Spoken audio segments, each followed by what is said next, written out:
இப்போ இம்யூனோதெரப்பி கொண்டு வந்துட்டு இருக்காங்க. Very promising side. நம்ம அத தான் வந்து சாப்பாட்டுல செய்ய பார்க்குறோம். ஹெல்த்தி லாஞ்சிவிட்டி குரூப்னு ஒண்ணு ரன் பண்றோம் பார்த்தீங்களா? அதுல குவைட் அ ஃபியூ கொஞ்சம் பேர் இருக்காங்க கேன்சர் பேஷண்ட்ஸ். கடந்த 10 வருஷத்துக்கு மேல இருக்காங்க. 10 வருஷமா அவங்க வேலைக்கு போயிட்டு நல்லாவே இருக்காங்க.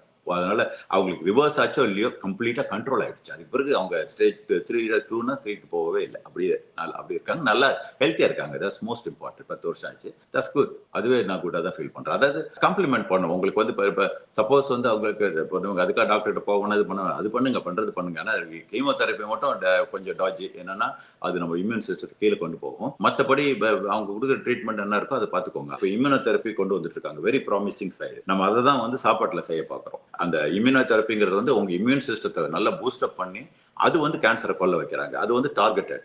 இம்யூன் செல்ஸ் வந்து என்ன பண்ணும்னா, ரேண்டமாலாம் எல்லா செல்லும் கொல்லாது. நம்மளுடைய கேன்சர் வந்த செல்ல மட்டுமே அத டேக் பண்ணி அத கரெக்ட்டா அழகா கொன்னுடும். அது வந்து அதனால நம்ம வந்து அவங்க பண்ற மாரியே தான் நம்ம பண்றோம். இது வந்து நம்ம அதுக்காக தான் இந்த விட்டமின் டி சப்ளிமெண்ட் எப்பயுமே நம்ம ரெக்கமெண்ட் பண்ணுவோம். விட்டமின் டி ஏன்னா அது வந்து நெறைய பேருக்கு கிடைக்கிறது இல்ல வெஸ்டர்ன் கண்ட்ரில. ஈஸ்டர்ன் கண்ட்ரில அட்லீஸ்ட் ஒரு நாளைக்கு ஒரு 20 நிமிஷம், 25 நிமிஷம் வந்து நல்லா உடம்பு ஃபுல்லா வெயில்ல போட்டீங்கன்னா, உங்களுக்கு அந்த விட்டமின் டி பாடியில உருவாகும். அப்படி போட முடியல, அது வாய்ப்பு இல்ல அப்படின்னா, அட்லீஸ்ட் விட்டமின் டி3 சப்ளிமெண்ட் எடுங்க. அதே மாரி ஜிங்க் அதிகமா இருக்கிற சாப்பாடு உணவுகள் நெறைய இருக்கு. ஸோ இந்த ஜிங்க்கும், விட்டமின் டி3யும், சி வந்து உங்களுக்கு ஈஸிலி அவைலபிள். நெறைய பழங்கள்ல, காய்கறிகள்ல இருக்கு.